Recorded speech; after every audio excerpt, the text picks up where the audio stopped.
Yobay, tara mag food trip na sadtan. Natadari karon sa may Marfori kay gusto na ko i-try ning take-out counter nga nuts. Mahilig jud ko mga burgers ba, especially yung chicken sandwich or chicken burger. Since mo na ilang mga gina-serve diri dili pwede nga di nato na tilawan. Kung ready na kani nga food trip, tara. Atoon na to ni.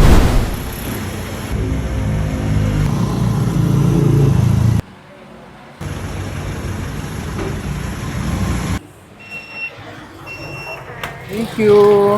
Alright, so na nato gi-order diri sa Nuts. Chicken sandwich or burger nila. Tapos ilang quesadilla. Cheese quesadilla. Siyempre, uno to tilawan ilang burger. Itsura pa lang. Barag lami gini. Now, let's try.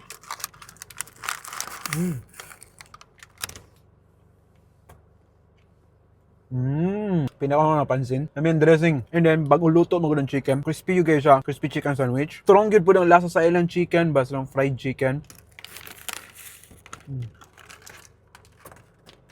Gamayan ko sa chicken. Medyo mas dako ang bun kaysa sa chicken. Pero lasa sa ilang dressing, lamigid siya. Sweet, mayo-y. Perfect partner gid po siya sa lasa sa ilang chicken. Strong yun kayo lasa sa ilang chicken.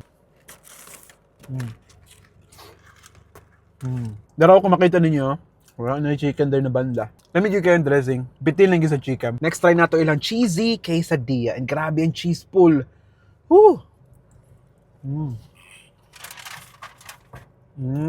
Lamig ang cheese. Then ang dozy ang quesadilla. Nipis ra. Mukpujat ni same time. Siya yung anak chewy. I think isa din sa mga ganahan ako na quesadilla. Pas karon sausaw na to sa ilang sauce.